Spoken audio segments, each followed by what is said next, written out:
오늘날도 우리가 이제 결혼 예식이나 이렇게 잔치가 배설될 때 가장 그래도 기억에 남는 것은 이제 뭐 결혼식을 하면 그 예식의 모습도 있지만 내가 어떻게 풍성하게 먹었는가 이런 것들이 굉장히 오랫동안 이미지로 남게 되는 것을 보죠. 아무리 예식이 화려해도 내가 그곳에 가서 음식을 먹을 때 먹을 것이 없으면 뭐 그 결혼식에 갔는데 별로 먹을 것도 없고 이렇게 이제 생각하기가 참 쉽지 않습니까? 이 사람은 먹는 것, 입는 것, 보는 것 이런 것에 매우 관심을 많이 갖고 있는 것을 봐요. 우리가 이제 제자 훈련을 받고 이제 그 전도 여행을 다닐 때도 뭐 없는 상태에서도 가장 기억에 남는 것은 아침마다 하나님 앞에 기도했을 때 하나님이 공급하셔서 아주 맛있는 것 이런 것을 먹은 거에 대해서 굉장히 많은 기억을 하죠. 여행 다닐 때도 마찬가지 아니겠습니까? 그래서 이 육신을 입고 있는 사람은요, 육신이 배부르고 만족이 있어야 이 기분도 좋고 감정도 좋고 이렇게 이제 표현하게 되는 것이고 여행도 참 좋은 여행이었다 이렇게 이제 생각하지 않습니까? 근데 그렇지 않으면 뭐 잠자리가 불편하든가 먹을 것이 없다든가 그러면 이번 여행 죽었다 이렇게 또 이제 말하는 것이죠. 그런데 이때 당시 오늘 본문에 보면 이 혼인잔치에서 그래도 사람들의 흥을 돋구고 이 마음 가운데 기쁨을 줄 수 있는 이 포도주가 다 떨어졌다. 여러분 그러면 포도주가 떨어졌으면 그때 잔치는 뭐 우리나라처럼 뭐 예식장에서 하는 것도 아니고 때로는 일주일도 하고 뭐 이렇게 이제 길게도 했는데 이 중간에 포도주가 떨어졌다는 것은 무엇입니까? 이제 잔치가 끝났다. 이것을 이제 표현하게 되는 것이죠. 한참 흥이 고조되었는데 더 이상 이것이 유지되지 않는다. 우리가 여러분 이 세상 가운데 살아갈 때도 보면 사실은 우리가 이제 물질이 있고 뭐 사업이 잘 되고 자녀들이 잘 되면 그 마음에 굉장히 그 기쁨이 있습니다. 근데 어느 날 내 계획대로 내 생각대로 안 되고 탁 멈춰버리는 이런 이 순간이 다가오면 이 사람들의 마음 가운데 굉장한 두려움이 우리의 차지하면서 이 염려, 근심, 걱정, 불안 이런 것으로 인해서 밤잠을 설치게 되는 것들을 우리가 보게 되는 것이죠. 우리가 신앙생활도 마찬가지 아닙니까? 내가 처음 예수를 만났을 때 그 기쁨, 열정, 감격, 감동 이런 것들이 어느 날 나도 모르게 점차적으로 식어지는 줄 몰랐는데 어느 날 갑자기 더 이상 소망이 없다. 뭐 이렇게 이제 생각하고 하나님도 나를 돕지 않는 것 같다. 이런 이제 생각이 들기 시작하면 우리 마음 가운데 있던 기대감, 소망, 이 기쁨 이런 것들이 나도 모르게 사라지는 것들을 우리가 보게 된다는 것이죠. 그렇다면 우리가 이 기쁨이 상실될 때가 언제인가 이런 것들을 우리가 볼 수 있어야 되지 않습니까? 오늘 본문 1절로 2절에 보면 이 가나 혼인잔치에 이가 벌어졌는데 갑자기 포도주가 떨어졌다 이렇게 지금 말을 하고 있습니다. 근데 마리아가 사실은 이 혼주도 아닌데도 불구하고 이 포도주가 떨어진 일에 대해서 예수님 앞에 와서 하는 말이 포도주가 떨어졌습니다 이렇게 이제 이야기하는 것이죠. 그런데 예수께서 말씀하시죠. 아니 포도주가 떨어진 것하고 나하고 무슨 상관이 있느냐. 그리고 아직은 내가 나설 때가 아니다. 이렇게 말하고 있어요. 그러면 예수님께서 내 때가 아니다. 이 말은 무슨 말이냐면 하나님께서 당신을 이 땅 가운데 보내실 때는 분명한 목적이 있지 않았습니까? 계획이 있었던 것이죠. 그래서 당신이 이 땅 가운데 이 공생애를 통해서 이 메시아적 관점 그리고 하나님께서 나를 이 땅 가운데 보내신 이 삶의 목적이 무엇인가 이런 것을 드러내야 되는데 사실은 예수님께서 이때 공생의 첫 시작쯤 된단 말이죠. 그럼 아직 내가 이 십자가에 죽어야 될 때도 아니고 내가 사역을 시작할 때인데 지금부터 이런 기사와 이적을 일으키는 것은 아버지의 뜻이 아니다. 이렇게 우리가 연관시킬 수 있는 것 아니겠습니까? 근데 이 예수님의 이 어머니는 또 이렇게 어떻게 보면 굉장히 일방적인 것처럼 말해요. 예수님이 그렇게 말씀하셨는데도 불구하고 하인들에게는 뭐라고 말하죠? 이 선생님이 무슨 말씀을 너에게 하시든지 그냥 무조건 순종해라. 이렇게 말씀을 하고 있는 거예요. 여러분 사실 이 하인들은요. 왜 내가 그걸 순종해야 되는지 이것조차도 잘 몰랐을 수도 있다는 것이죠. 근데 이 예수님의 어머니 마리아는 혼주와 상의했는지는 모르지만 본문엔 그런 내용이 없지 않습니까? 그런데 이 지혜로운 것이 뭐냐면 당신은 이것을 할 수 없다는 걸 알고 있었어요. 그렇지만 이 많은 사람 가운데 이 일을 그래도 감당할 수 있는 분이 자기가 경험한 바로 예수님. 이분을 통해서는 이 문제가 해결될 수 있다라고 생각한 것입니다. 다시 말하면 인간적인 생각, 인간적인 방법으로는 이 거대한 잔치 가운데 포도주가 떨어진 것을 누구도 감당할 수 없다는 것을 그가 알았다는 것이죠. 이것이 바로 지혜예요. 우리가 이 세상을 살아갈 때도 내가 할 수 없는, 내 능력 밖의 일은 못합니다 라고 말할 수 있는 이것이 사실은 정직한 것이고 그의 삶 가운데 이게 큰 힘이 되는 거예요. 그리고 다른 사람부터 신뢰받는 기회도 된다는 것이죠. 근데 또 어떤 분들은 자기가 할 수 없음에도 불구하고 말을 하지 않는 거예요. 그러니까 이것은 무엇이냐? 어떻게 보면 비굴한 겸손이다. 우리가 그렇게 볼 수 있게 되는 것이죠. 그러니까 마리아는 자신이 할 수 없는 걸 알고 있어요. 또 자신만이 아니라 자기가 생각해 볼 때 아무도 일을 감당할 수 없다는 것을 알고 있었다는 것이죠. 어떤 분들은 보면 이 체면 때문에 할 수 없는데도 차마 내가 할 수 없다. 그래서 부탁할 때 내가 아닌 건 아니요라고 대답해야 되는데 아니요라고 말을 못하니까 이 일을 떠맡고 나서 전전긍긍하는 이 또 모습을 볼 수 있지 않습니까? 왜 못한다고 하는가? 어떤 부분에 있어서는요, 자존심이에요. 아주 알량한. 이 자존심. 내가 이것도 못한다고 하면 저 사람이 나를 어떻게 평가할까? 어떻게 볼까? 이런 두려움이 있기 때문에 이것조차도 못하는 것이죠. 이런 이 부분들을 우리가 보는 거죠. 여러분, 우리가 세상에 살아갈 때 돈 없는 거 죄 아닙니다.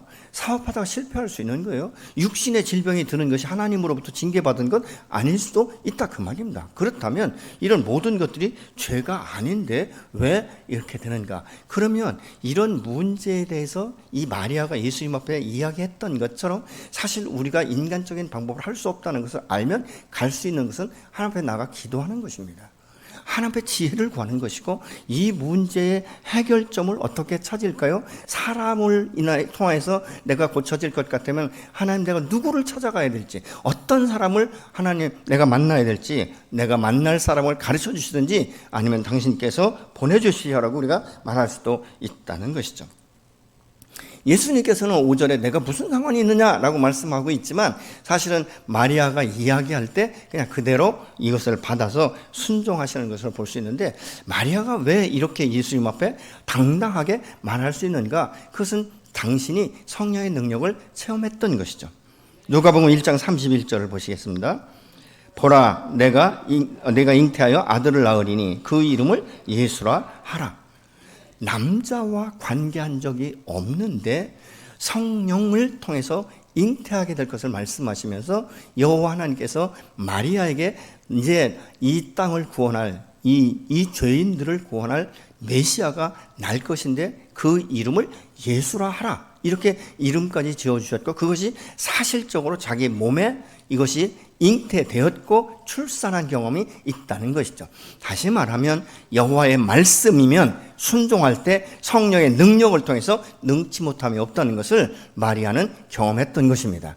우리가 신앙생활할 때 하나님 앞에 신실한 그 하나님을 신뢰하고 믿음으로 끝까지 견고하게 나가는 사람들이 주로 누구입니까? 성령을 체험한 사람들이에요. 성령께서 어떻게 역사하셨고 인도하셨는지를 경험한 사람들은 웬만한 일에는 좌로나로 치우치지 않는다 그 말입니다. 힘들지만 그래도 내 하나님께서 나를 붙들고 계시다는 확신이 있기 때문에 믿음의 행보를 할 수 있어요. 그런데 이런 경험이 없는 분들은 쉽게 무너지고 사그러지면서 하나님에 대해서 원망하기 시작하는 것을 우리가 보게 됩니다. 잔치집에 포도주가 떨어졌다. 이것은요, 이 일을 아무도 해결할 수 없어서 지금 주님 앞에 나가지 않습니까? 많은 사람들이 예수 믿고 구원은 받지만 성령의 능력을 경험하지 못하고 신앙생활하는 사람들이 의외로 많습니다.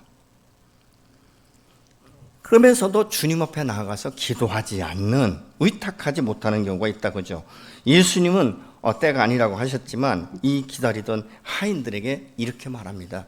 이 결례 항아리에 물을 갖다 가득 채워라. 그래서 그것이 한 6항아리가 된다라고 말하고 있는데 이것을 오늘날로 환산을 하면 한 항아리에 대개 한 600-700리터 정도 들어간다고 합니다. 그러니까 엄청난 이 양을 지금 물을 갖다 부은 것이죠. 사실 하인들이 물을 통에 담는 것은 아무런 이의를 제기할 필요가 없는 거예요. 왜? 그냥 물 갖다 부으면 되니까. 문제가 뭔지 아십니까? 물을 갖다 붓는데 딱 돌아서기도 전에 주님께서 말씀하시는 거예요. 그거 연회장으로 퍼다 주어라. 여러분, 이건 인간적으로 생각하고 이성적으로 생각하면 말도 안 되는 거예요. 차마 주인이니까 말을 못해서 그렇지 아마 말하고 싶으면 그럴 거예요. 미쳤나? 아니, 이게 포도주도 아니고 맹물이고 내가 금방 갖다 물 분 지 얼마 되지도 않는데 돌아서지도 않았는데 이 물 갖다 주라고? 이렇게 생각하면 순종할 수 없습니다. 근데 오늘 본문에 보니까 이 하인들이 예수님의 말씀 앞에 순종해서 이 물을 들고 가는 거예요. 가면서 무슨 생각을 했을까? 내가 지금 이 물을 주전자에 들고 가고 있지만 막상 내가 가서 연회장에 가서 사람들에게 부어줄 때 동일하게 맹물이 나오면 누구에게 먼저 이야기를 할까요? 혼주를 불러서 이야기할까요? 아니면 따라주는 사람한테 먼저 한마디 할까요?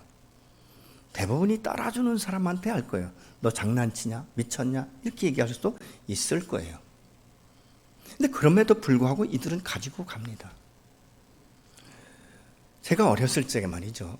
이 시골에서 살다 보니까 이 아버님이 시골에 아침에 가서 일하시다가 점심 때 이제 때가 이제 딱 들어오시면 막내야 가서 막걸리 받아라 이러시거든요.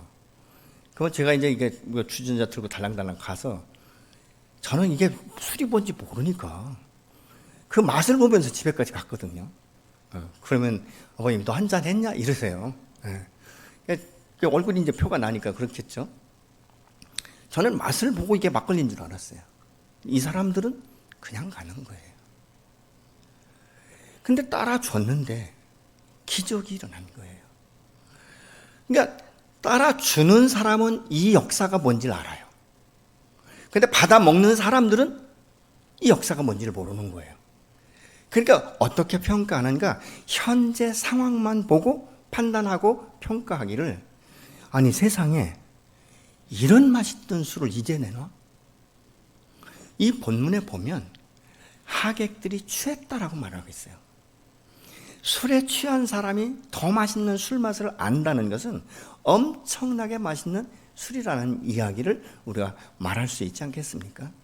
아니 세상의 방법은 이런 게 아닌데 대부분 처음에 좋은 걸 내놓고 시간이 가고 술을 취하면 그냥 술에 물 탄 듯 그냥 그런 정도로 주는데, 어떻게 이 집은 내가 술에 취했는데도 불구하고 새로운 술 맛을 볼 수 있도록 이렇게 좋은 극상품의 포도주를 줄 수 있는가? 이해가 되지 않는 거예요. 그렇지만 누가 이해합니까? 퍼다 준 사람들은 이해를 하고 있는 것이죠.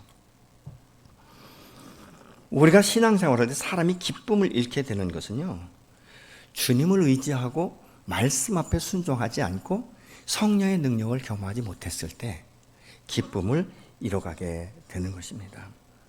이 혼인집도 나름대로 올 사람들을 계수해서 포도주를 준비했을 거예요. 오늘날도 여러분 결혼 예식을 하려면 우리 집에서 몇 명 참석할 것이고 상대 가정에서 몇 명 참석할 건지 대략 200명이면 200명, 300명이면 300명을 뷔페에 부탁하지 않습니까? 이때 당시에도 아마 그래서 포도주를 충분하게 했을 거예요. 왜냐하면 이 포도주는 급하게 뭐 지금처럼 무슨 큰 대형 마트에 가서 박스로 사올 수 있는 것이 아니고 이것이 충분하게 발효가 돼서 이렇게 숙성될 때 마실 수 있는 이 술이기 때문에 금방 생산할 수 없는 것 아니겠습니까? 그러니까 나름대로는 자기 집에서 준비했지만 모자라면 아마 주변에서라도 어떻게든지 구입해서 대충 준비했을 거예요. 이게 두 가지죠. 생각했던 사람의 수보다 더 많이 왔든지, 아니면 그 안에서 술 먹는 사람들이 자기들이 계획했던 것보다 더 많은 술을 먹었든지, 어떻든 지금 술이 모자란다는 것입니다. 어떤 의미입니까? 인간이 계획하고 준비한 것이 맞춰지는 날이 있다는 거죠. 끝난 날이 있다는 거예요. 그럴 때 우리가 그 끝나는 시점에서 어떻게 할 것인가, 어떤 방법으로 이 문제를 해결할 것인가, 이것이 저와 여러분의 인생의 과제인 줄로 믿습니다. 주님께서는 지금 때가 되지 않았는데도 이 표적을 일으키는 목적이 바로 11절에 있다라고 말씀합니다. 하나님께는 영광이 되면서 제자들에게는 믿음의 확신을 심어주는 것이다 라고 말씀하고 있습니다. 여러분, 결혼식에 참석한 사람들은 예수님이 물을 포도주로 바꾸신 것을 마시면서도 만족하면서도 이 술이 어떻게 여기에 지금 전달되었는지에 대해서 묻는 사람이 없습니다. 여러분, 우리가 음식을 먹을 때 그런 거 물어보잖아요. 진짜 맛있으면 이거 어떻게 하는 거예요? 저희 아내가 음식을 하면 때로는 저희 아들이 이렇게 이야기를 해요. 엄마, 여기 뭐 넣으셨어요? 꼭 확인을 해요. 그러니까 저희 아들이 굉장히 이 미각이 굉장히 많이 발달돼서 이 맛에 대해서 굉장히 잘 알거든요. 그러니까 꼭 그걸 물어봐요. 여기다 뭐를 넣으셨어요? 근데 물어보기 전에 제가 이렇게 이야기해요. 엄마, 여기에 뭐 들어갔죠? 근데 그 맛 말고 다른 맛이 나요. 그게 뭐예요? 이렇게 묻거든요. 왜요? 알고 싶기 때문에. 여러분과 신앙생활하면서 모르는 것을 모르는 대로 지나가는 것, 이것은 능사도 아니고 이건 지혜도 아니에요. 이건 때로는 자기 자신을 무지하게 만들고 자기 자신을 정말 생명력 있게 역동적으로 사는 삶을 살지 못하도록 만들어가는 하나의 종교화해가는 이 모습들을 우리가 발견해야 될 줄로 믿습니다. 더 좋은 술이 나왔으면 신랑을 불러놓고 맛이 좋다, 어떻게 이렇게 좋은 술을 뒀느냐, 이것이 아니라 어떻게 이 좋은 술이 지금까지 유지되었고 어떻게 이것이 생성되었는지 이걸 물어야 되지 않겠습니까? 신앙생활하면서 성령의 능력을 체험한 적도 없고 말씀 앞에 순종해서 그 말씀의 능력을 경험한 적도 없다면 우리는 질문해야 되는 것이죠. 여러분, 베드로가 밤이 맞도록 그물을 내렸지만 고기를 잡지 못했어요. 그물을 씻을 때 주께서 말씀하시지 않습니까? 더 깊은 데로 가서 그물을 내리라. 그때 딱 한 말이 있습니다. 밤새도록 내가 그물질을 했는데 고기를 잡지 못했습니다. 그렇지만 선생님의 말씀에 의지해서 내가 그물을 한번 내리겠습니다. 고기가 많이 잡힐 거라는 상상도 못했어요. 다만 말씀 앞에 순종했을 때 얼마나 고기가 많이 있었는지 한 배로는 건질 수 없어서 동무의 배까지 끌어당겨서 2배 가득 찼다라고 분명히 말씀하고 있지 않습니까? 성경에 보면 이런 말들이 엄청나게 많습니다. 아브라함은 갈 바를 알지 못했지만 말씀에 순종해서 나갔을 때 그가 믿음의 조상이 되었고 약속의 땅에서 번성케 되고 번창케 되는 축복을 받은 줄로 믿습니다. 그럼 오늘날은 어떨까요? 여러분, 오늘날도 예수 믿고 거듭난 사람들은 하나님 안에서 말씀 앞에 순종할 때 그 맛을 아는 사람들이 너무 많아요. 눈으로 볼 수 없고 손으로 만질 수 없지만 하나님께 때로 기도할 때 감동을 주시면 그 감동 주는 것을 가지고 순종했을 때 자기가 상상할 수 없는 일들을 경험하게 되는 일들이 얼마나 많은지 몰라요. 제가 아는 목사님이 저보다 나이는 어리지만 가끔 만나서 교제하는 목사님이 계신데 그 교회도 교세가 그렇게 크진 않습니다만은 이야기를 들어보면 이 긍휼히 여기는 마음이 굉장히 많아요. 선교사님들이 오신다든가 아니면 이 목회자 중에서도 그래도 참 힘든 이런 목회자들이 꼭 식사 접대를 하고 하여튼 자기가 있는 것 다 내어주고. 근데 이 목사님이 그래요. 목사님 사실 재정적으로 우리가 충분하지는 않습니다. 그런데 놀라운 것은 그렇게 했을 때 하나님께서 자기 교회에 필요한 것과 자기에게 필요한 것을 공급하시는 것을 날마다 경험을 합니다. 이렇게 이야기를 하더라고요. 여러분, 우리가 예수 안에서 거듭났으면 사실 성령의 역사심으로 우리가 거듭난 것 아니겠습니까? 그럼 성령의 능력을 우리가 체험하면서 살아가야 되지 않습니까? 여러분, 신앙생활 수십 년 하면서 말씀 앞에 순종해서 말씀의 능력과 말씀의 역사가 어떻게 일어나는지 한 번도 경험하지 못하고 산다면 우리는 종교인이다 그 말입니다. 기도해봐도 기도할 줄도 모르고 그렇지 않습니까? 기적은 다른 데서 일어나는 게 아니야. 하늘에 갑자기 떨어지는 게 아니라 순종하는 데서 이루어지는 줄로 믿습니다. 기적을 이루어가는 시간이 필요한 거예요. 내가 물을 떠가지고 지금 연회장으로 가고 있지만 이 가는 과정 가운데 기적의 역사가 지금 준비되어 있다는 사실입니다. 내가 하나님 앞에 말씀 앞에 순종하는 시간을 통해서 내 눈으로 볼 수 없고 느낄 수는 없지만 하나님께서 나에게 말씀에 순종했을 때 오는 이 복이 무엇인지 능력이 무엇인지 이것을 경험하면서 사신 하나님, 전능하신 하나님을 우리가 경험할 수 있게 되는 줄로 믿습니다. 지금 이 물을 떠가고 가면서 이게 포도주가 된다는 확신은 이 사람들도 없어요. 근데 포도주로 변하면서 아는 사람과 모르는 사람의 차이가 있다는 것이죠. 말씀에 순종한 하인들은 이 포도주의 역사를 알아요. 물이었는데 포도주로 바뀌었다. 이것은 저분의 능력이다. 말씀의 능력이라는 것을 알아요. 근데 연회장에서 이 맛있는 술을 받아먹는 사람들은 과정을 모르는 거예요. 어떻게 이 술이 있었는지, 어떻게 생겼는지, 왜 더 맛있는지. 여러분, 주님이 우리에게 주시는 것은요, 이 세상에서 받는 것보다 더 큰 것이고 더 아름다운 것들이고 작지만 더 값진 것인 줄로 믿습니다. 우리가 주님의 말씀에 이 경험하는 것, 이것은 우리 신앙생활에 엄청난 플러스가 되는 것이죠. 물이 포도주로 변하게 된 과정을 통해서 우리가 무엇을 또 설명할 수 있는가? 구원과 연관시킬 수가 있는 거예요. 지금 물이 포도주로 변하는 것은 더러운 물이 계속 필터를 통해서 정화되고 정수되어서 변화된 것이 아니라는 것이죠. 뭐가요? 성분 자체가 완전히 바뀌는 거예요.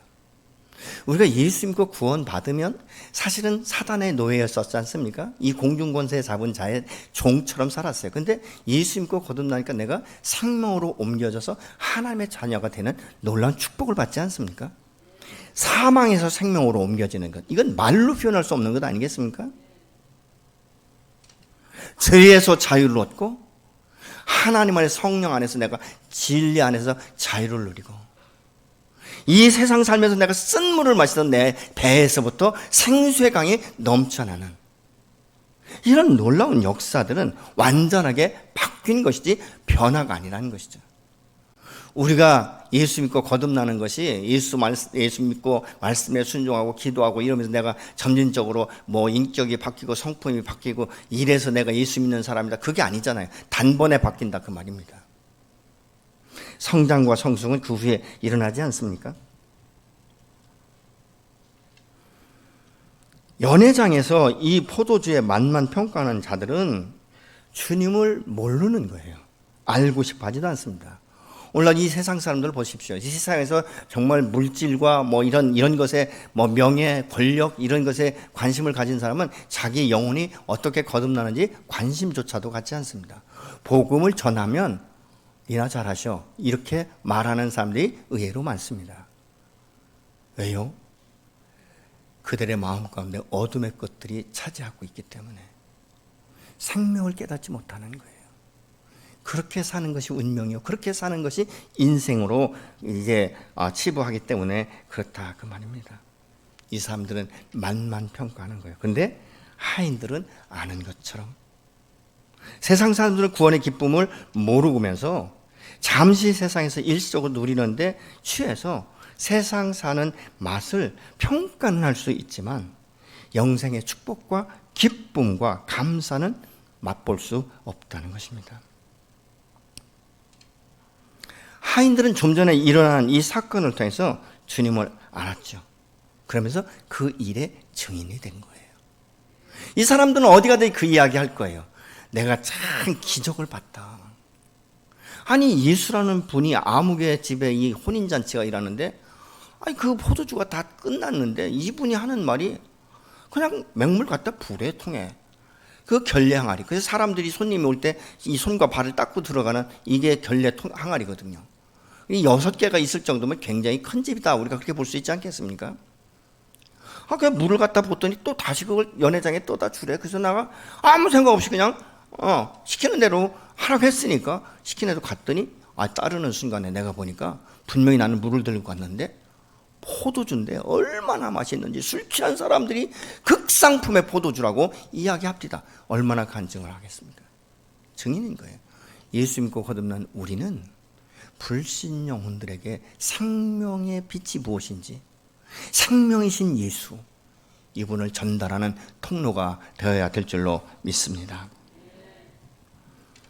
우리가 예수 믿고 구원받은 하나님의 자녀이면서 삶의 능력이 없고 힘이 없고 겨우 버티면서 사는 것은 뭐 때문입니까? 성령의 능력을 체험하지 못했고 말씀에 순종해서 말씀의 능력을 경험하지 못했기 때문에 그런 것 아니겠습니까?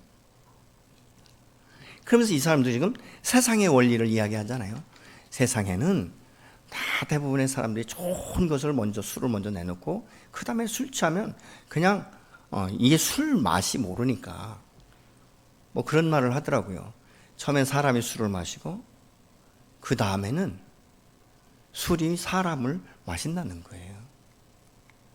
이런 이야기를 하더라고요. 여러분, 하나님의 방법은 처음도 좋지만 갈수록 더 창대케 되는, 갈수록 더 살맛 나는 우리의 인생으로 바꾸시고 축복하시는 줄로 믿습니다.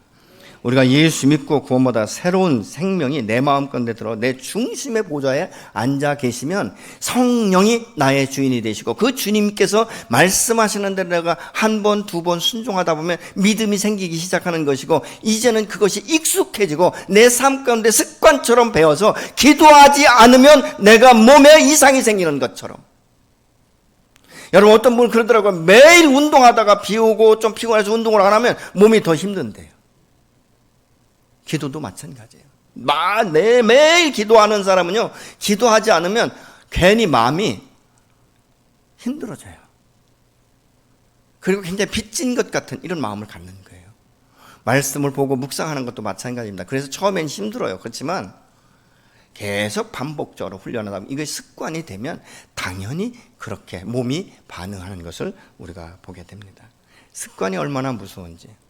여러분, 우리 교회에서 유성을 갈 때 똑같이 교회에서 출발하지만 가는 길은 각각 다르실 거예요. 뭐 어떤 분들은 그냥 내비가 가는 대로 가지만 그 길을 알기 때문에 자기가 다니는 길로 찾아가는 것을 우리가 보잖아요. 그렇듯이 마찬가지입니다. 여러분, 우리는 하나님의 축복의 통로가 되면서 성령의 도우심과 인도하심을 따라서 성령을 전달하는 도구가 되는 줄로 믿습니다. 잠언 4장 18절 말씀을 보시겠습니다. 의인의 길은 돋는 햇살 같아서 크게 빛나 한낮 광명에 이르거니와. 의인의 길은 돋는 햇살 같아서 계속적으로 이 빛이 강렬해지고 이런 그 놀라운 일들이 일어나게 된 거죠. 예수님께서 갈릴리 가나에서 행하신 이 첫 기적의 목적 중 하나가 아까 제가 서두에 말씀드렸던 것처럼 두 가지예요. 하나는 하나님께 영광이며 하나는 제자들에게 믿음을 더하기 위해서, 믿음의 확신을 주기 위해서 이 표적을 일으키신 것입니다.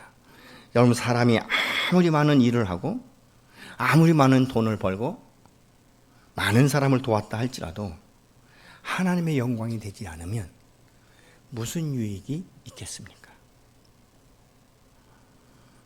그렇기 때문에 이 하나님께 영광이 되지 않는, 이 영광을 돌리지 않는 사람들의 대부분은 자신이 그 영광을 취하는 모습을 볼 수 있습니다. 내가 이렇게 했다. 기적을 통해서 제자들이 예수님에 대한 새로운 인식을 갖게 되면서 믿음이 그들 안에는 더 견고하게 세워진 줄로 믿습니다. 문제는 포도주나 병이나 물질의 많고 적음이 아니고 잔치의 지속성의 길이가 문제가 아니라 내 인생이 얼마나 화려했는가, 이것도 문제가 되지 않는다는 것입니다. 물이 변하여 포도주가 된 이 표적의 의미를 깨닫는 것, 이것이 바로 중요한 것인 줄로 믿습니다. 어쩌면 우리의 인생 가운데 물이 변하여 포도주가 되었던 과거가 있을 수 있는 거예요.